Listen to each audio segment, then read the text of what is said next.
I think we took a lot of the frothy sentiment off the top there. Fundamentals are still supportive. We're looking for some technical confirmation here. I mean, this sets up really well for us with the 4-year cycle sweet spot. The midterm fourth quarter is the beginning of that three-quarter combination.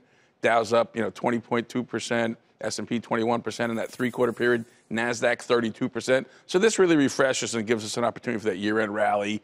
And you're confident that you called the sweet spot of the 4-year cycle. It's the best. What does that mean? It means it's the best consecutive three quarters of the presidential election. Because the way the midterms of the presidents, the last quarter of the midterm year and the first two quarters of the pre-election year are the best quarters historically. You've got this historical pattern of midterm lows to pre-election year highs being just under 50% for the Dow, about 70% from the low in the midterm year to the high for Nasdaq.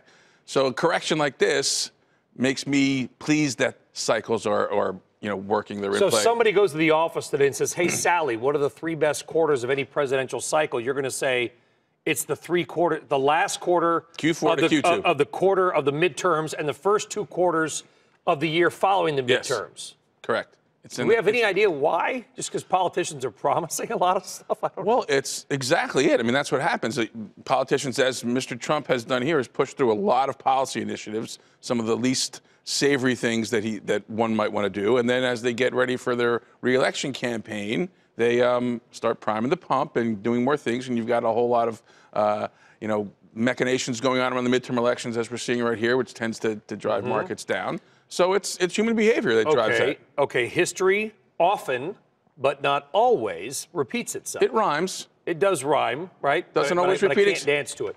So my question is, if we don't get this run, if we don't get this technical confirmation, Jeff, as you have spoken about, how worried then would you be?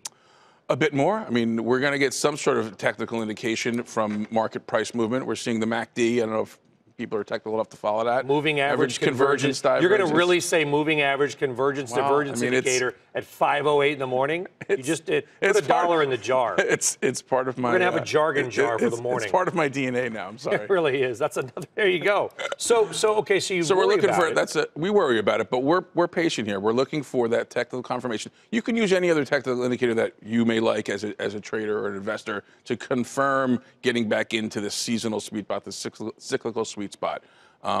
And we'll wait for that. And we are and it's setting up for a much nicer buy indication because of how it's sold off here a bit.